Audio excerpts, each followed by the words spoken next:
And now, the show that bridges the gap between faith and business. Welcome to Bottom Line Faith. On today's show, Ray sits down in front of a live studio audience for another interview with Henry Kaestner, co-founder and partner of Sovereign's Capital. What are our motives? Why are we doing what we're doing? Ostensibly, it's for the glory of God. But is it really? In my case, I'd like to have a phenomenal bottom line return. I'd like to be able to compete and win against all the secular venture capital and private equity funds that are out there. I love being a top quintile fund. It's really important to me. But is it too important to me? Well, hey everyone, this is Ray Hilbert, your host here at Bottom Line Faith, and this is the program where we love to bridge that gap between faith and business in the marketplace and interview some of the most amazing leaders from across the country and really take a deep dive and learn how their faith impacts their leadership, how they integrate their Christian faith into business in the marketplace on a daily basis. I'm really excited about today's episode of Bottom Line Faith.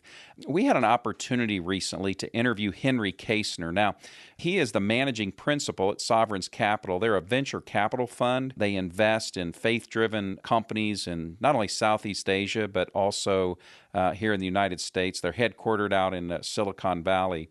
We actually interviewed Henry in about the middle of the year in 2018 for kind of a standard episode of Bottom Line Faith.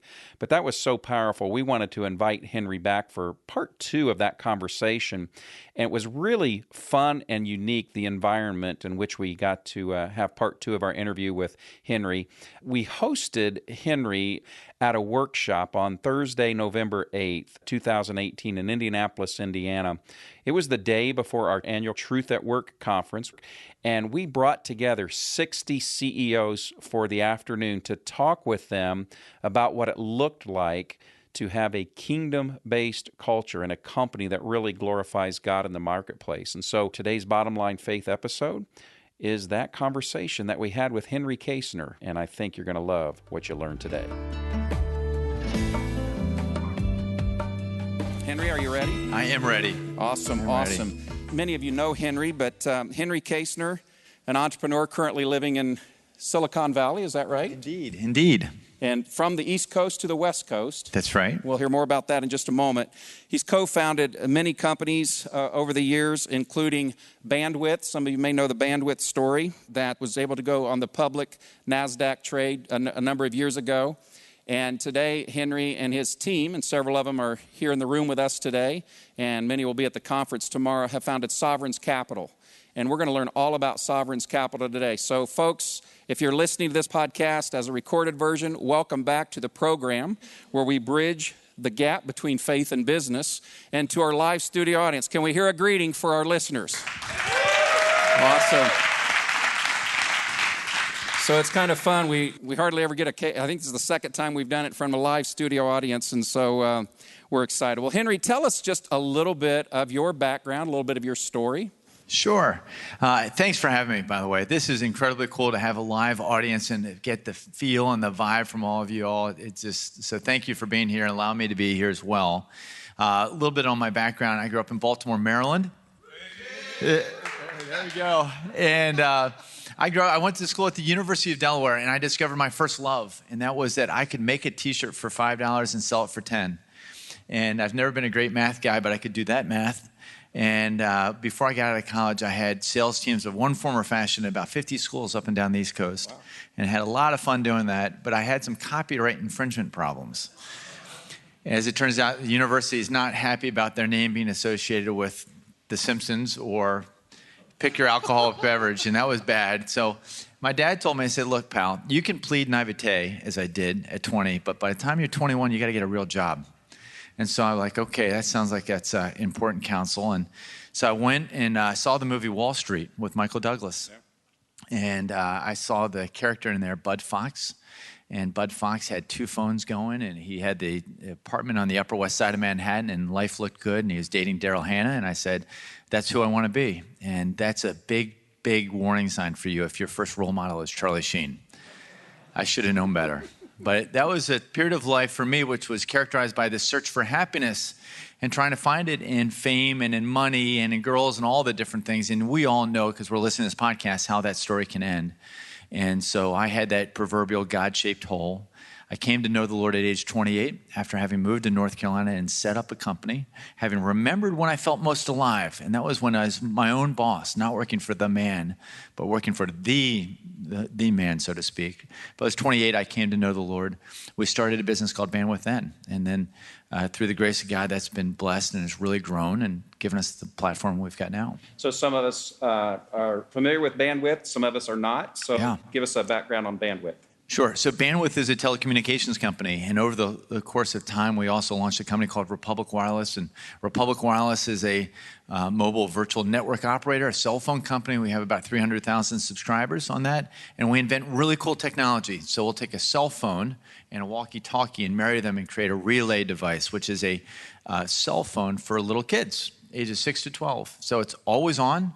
You can, wherever Johnny is at a play date across town, you can get him real time, but without the screen. So that's one of the things we do there. But then the larger company is a company called Bandwidth.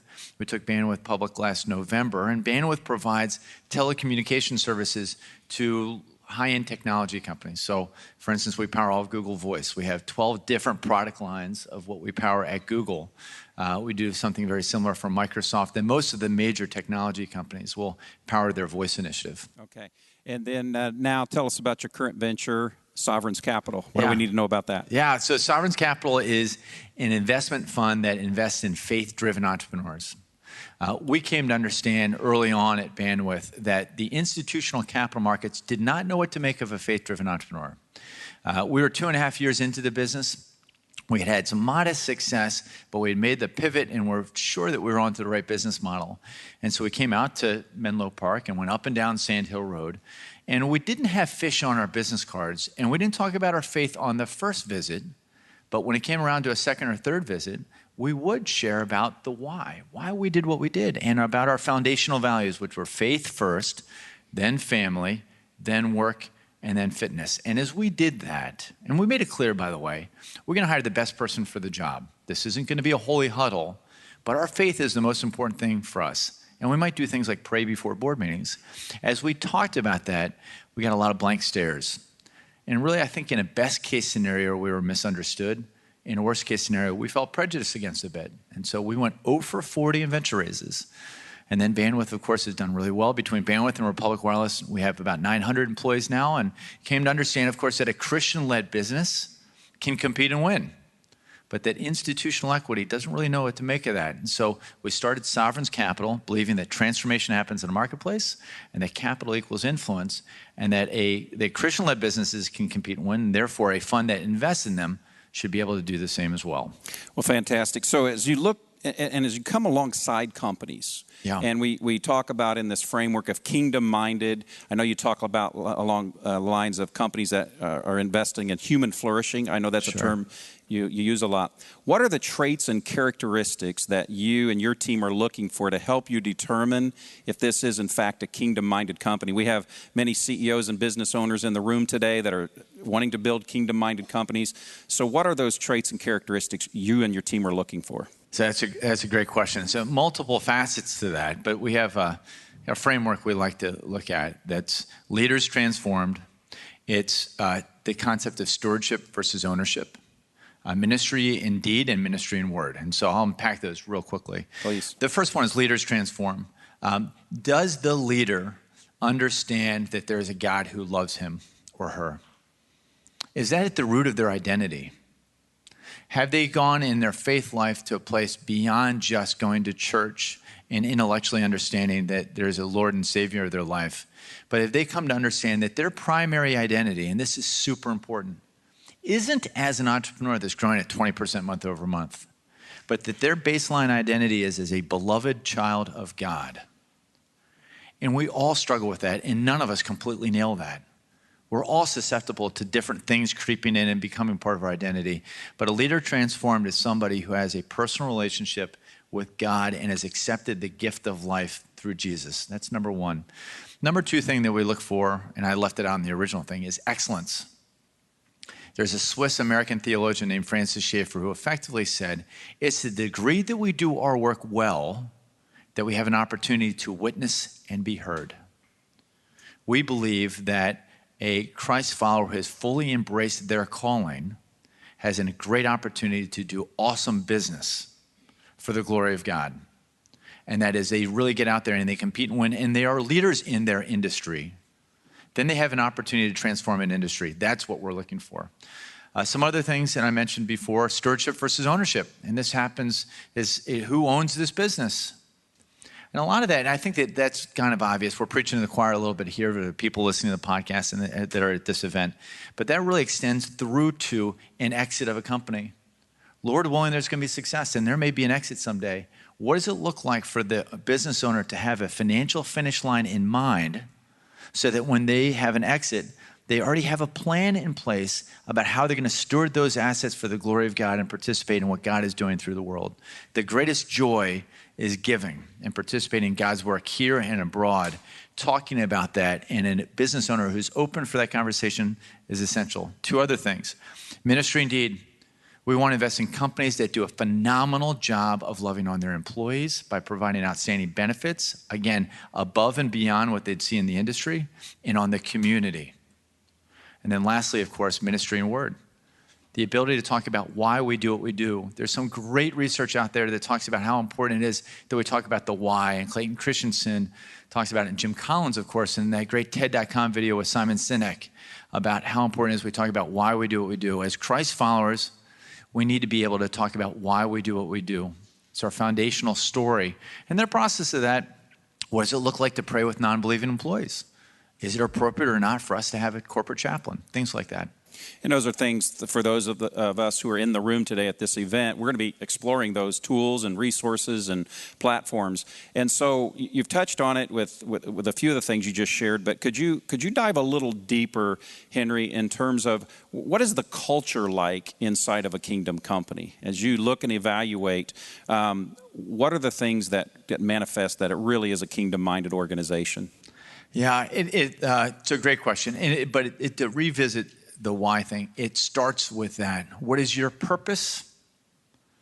Why do we do what we do? Of course, our business, all of our businesses need to transcend the manufacture and distribution of widgets. Where's our identity? Why do we have this desire to grow and to compete and win? Where is that born from?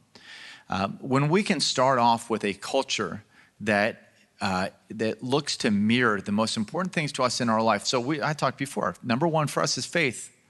Number two is family, then work and fitness. And I'll unpack them real quickly because I think it's important, because you need to understand that your culture, if it's going to be sustainable, needs to mirror who you are as an individual and who God has equipped you to be and who you want and aspire to be, or it won't have sustainability. It'll be something that you write, it'll go on your brochure, but it won't really have that type of staying power. And so for us, we like to work out at lunch. So we have my business partner is a world-class endurance athlete. And he finished top in the Carolinas at Kona, the World Championships of Ironman, without even training. It's freakish. It's amazing. I'm a neighborhood class. What is that he does? What'd you call that? What's that? A world-class what? Endurance athlete. Oh, okay. I just want to make sure I understood. You're a baseball guy. I don't know what that means. It's a lot of downtime in baseball. So that's right. Endurance athlete. And I am a neighborhood class endurance athlete. And I live in a small neighborhood, mostly of retirees. But I usually come out on top. But I also like to work out. And so we decided we're going to have a culture that mirrored who we were as individuals. Yeah. So 900 employees, 2/3 of them work out. And that means that we have the citywide champion ice hockey team, great basketball team. We entered a team into the Trans-Rockies mountain bike race and finished second. And we entered a team into the Race Across America endurance cycling race, the preeminent event in endurance cycling, and won it. We're really serious about that. But that's not as important as our work. Again, this culture coming back from who we are and God created us to be. Yeah. Work is important. When we work, we feel God's pleasure. It's another 1980s movie reference for you. And then two is family. Work's really important, but it's not as important as family. So David has 6 children. I've got 3. Remember, he's world class, I'm neighborhood class. And it's important for us to love on our families. Yeah. It's who God created us to be. It all flows from God's creation. And then the most important thing, again, is our identity as his beloved children. So when you've got to be thoughtful about culture, and it needs to mirror the creation story and how God has made us. God is a worker. God works 6 days of the week. So work factors into it, but it needs to come from our faith. Yeah, so along those lines then, there's the mindset, and you talked about this a moment ago, about stewarding resources perhaps upon exit of the business. Yes. That, we're selling the business and we've got some resources to invest in the kingdom. But what you're talking about is building kingdom while we're running the business. Would you just kind of talk a little bit about the importance of understanding that it's a both and not just wait till you have the resources for kingdom work, but the business itself is ministry, right? No doubt. As we're creating and innovating, we have this incredible platform, and it may be the biggest platform we'll ever have. Candidly, once you sell your business, your ability to have that type of impact in the marketplace with employees goes down just a little bit with time. Right. But when you're out there talking to customers and really competing, that's a time where you have maximal influence, and you get a chance to love on people, your partners, your vendors, your customers, your employees, in a way that points to God. Maybe you have an opportunity to make a redemptive product or service that is about bringing God's kingdom here on earth as it is in heaven. Maybe it's not necessarily the product that's redemptive, but the way you go about it that's redemptive. Maybe you have an opportunity to redeem just a traditional old line industry, but the way you do it values employees, where they get a sense of missional purpose and calling. So we have an incredible opportunity right now to bring about God's kingdom on earth as it is in heaven, no matter where God has us in the work field. I love it. I love it. So what are some of the challenges that you see faith-driven entrepreneurs wrestling with in the marketplace, and how does that play out? There's some challenges, right, to living out our faith? Oh, there's no doubt about it. And I'll come back to my favorite one. It's identity. We've made 39 investments in companies, and we make investments in fast-growing technology startups right through traditional industries and light manufacturing. I'll tell you, out of the 39, virtually all of them, the CEOs, have had serious issues with anxiety at some time during their tenure, which betrays, of course, that they're afraid of something. It's really difficult when you're running a business, and especially one that's successful. All the businesses we invest in have traditional secular venture capital in them as well. We're investing in very successful companies that attract lots of different financial partners. Challenge is that, even for us, who have friends and neighbors that know the Lord like we do, when we're written up in the newspaper, like, dude, I just read about you. How cool is that? And it just starts to creep in. And so, the thing actually really challenges me a lot with that, and because it impacts my life as an investor, is I've got 3 boys. We look at Proverbs. It's great because, you always know where you are in the month. 31 Proverbs, 31 days. I can do that too. I can do that math. The 16th day of the month and the 21st day of the month are some of the most convicting, because 16:2 and 21:2 talks about all of a man's ways seem pure to him, but his motives are weighed by the Lord. For us as business owners to understand, what are our motives?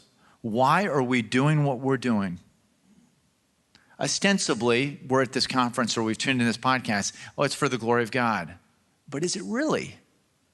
In my case, I'd like to have a phenomenal bottom line return for my LPs. I'd like to be able to compete and win against all the secular venture capital and private equity funds that are out there. I love being a top quintile fund. It's really important to me, but is it too important to me? Am I really doing what I'm doing for the glory of God? Or am I doing it for the approval of peers or for the financial results? What does that look like?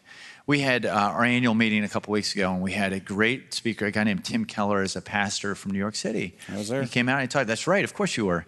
And so it came out, and he talked about identity, as you remember, right? Did.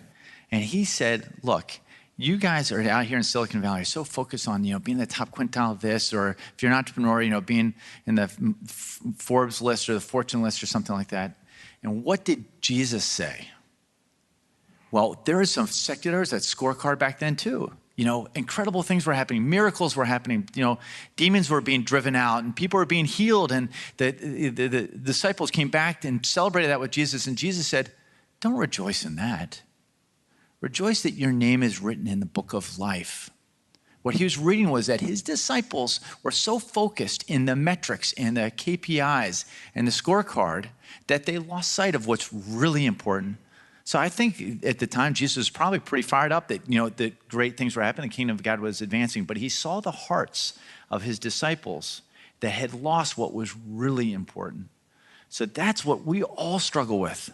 And I can get up here with you and talk about it on a podcast, but you know what? Tomorrow I'll go back and I'll struggle with it again. But to the extent that I can keep that conscious and top of mind through talking to our portfolio CEOs and people like you, I stand a much better chance. I love it. That is really great stuff. So what does the marketplace look like for people that want to steward their investment, the capital that God's given them in a godly way? What's that look like? That's a great question. You know, so much, we talked a little bit before about generosity and stewardship, and come to understand, of course, that is we have material wealth. We have an incredible opportunity to participate in the work that God is doing in the world with our giving pocket. And increasingly, we get a chance to spend time to think about how to do it well and in community. But infrequently do we have discussions about how to handle the investment pocket. What are the different companies and assets and funds we might invest in? The Islamic world has Sharia-compliant funds that have more than $2 trillion in them. There's virtually nothing that exists on the kingdom side. Now, to be clear, there's an asset class which will allow you to have negative screens. Things like no alcohol, tobacco, gambling, pornography, and things like that, and they're great. We shouldn't, as Christ followers, be investing in them. But what does it look like for us to invest positively, proactively for the gospel? Where we look to invest in companies, maybe it's a publicly traded company that employs chaplaincy. That's where I want my investment dollars to go to work. Maybe it's multifamily real estate, where you buy a 350-unit complex, and you take one of those units and you reserve it for a chaplain that can run the Alpha course in Young Life. Things like that. That industry, by and large, doesn't really exist in America. It's a big challenge, and we as Christ followers have an opportunity to be more intentional about that. Now, fortunately, there are some things that are developing, and I like to think that sovereigns is a small part of that, surely not the biggest part. We invest in private equity and venture capital, which isn't very liquid. But as new funds develop that employ things like, again, publicly traded companies, real estate, you've got a great opportunity to be able to focus in on being your investment dollars for a positive impact. Yeah. So, Henry, we have just a couple of moments left here. And so what would be the one last piece of insight or counsel or wisdom that you would like to pass along, not only to our guests in the room today, but to the thousands who are listening online? Well, I'll bridge off this last point. So, and the point that I made before that, two things. Number one, identity. Who are we really? And do we really believe it? We know that if we were given a true-false test, can you earn your salvation or not? We'd probably all get that right. But do we act and do we work as if we really believe that's true, that we are beloved children of God, and that when God sees us, he sees his Son? Do we believe that? Do we have an opportunity to steep in that reality and then see our work as worship, as gratitude? Like, oh my goodness, I can't believe this. I'm going to have eternity with the living God. And I couldn't earn it. He gave me this free gift. And I now am so fired up, I want to give everything I can, all my talent, my experience, my gifting, and everything, and bring it to the altar as my meaningful form of worship. Are we there? So that's one thing I'd ask them. And then the other thing is on the investment side, which is this is a culture in which people have, from all sorts of different walks and political leanings and faith walks, have come to understand that capital equals influence. Guy, partner from Sequoia, the largest venture capital fund, just raised a $15 billion fund 2 months ago, said that they invest in the 7 deadly sins. That's their investment thesis. They invested in DoorDash because it hit sloth and gluttony. Capital equals influence. Each of us have an opportunity to be able to ask our fund managers, how do you think about chaplaincy? What does that look like? Is that something, it happens at every sports team in America? That's a pure play on human capital. You as a fund manager, do you look to invest in companies that allow somebody to bring their whole selves to work, including their spiritual lives? That's a great question. So capital equals influence, and then identity. Fantastic. Gang, would you all just join me in thanking Henry for our time today here at Bottom Line Faith? Awesome. Thank you.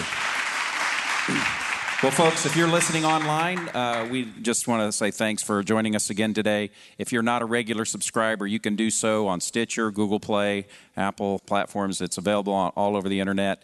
Check us out at bottomlinefaith.org, and you will see amazing Christ followers from around the country modeling and living out their faith and giving us best practices on how we can do the same. So until next time, I am your host here at Bottom Line Faith, Ray Hilbert, encouraging you to live out your faith in the marketplace. God bless. See you next time.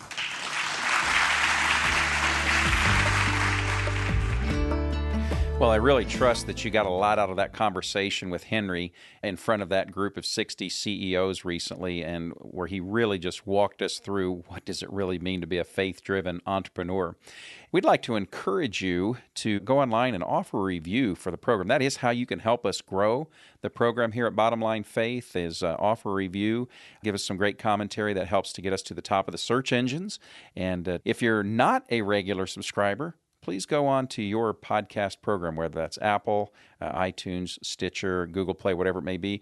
Subscribe. Receive this program every week. It will change the way you lead in the marketplace. Until next time, I am your host here at Bottom Line Faith, Ray Hilbert, encouraging you to live out your faith each day in the marketplace. God bless. We'll see you soon. Bottom Line Faith is brought to you by Truth at Work. If you'd like to hear about new episodes or listen to past episodes, visit us online at bottomlinefaith.org. You can also subscribe to the show through Google Play and iTunes.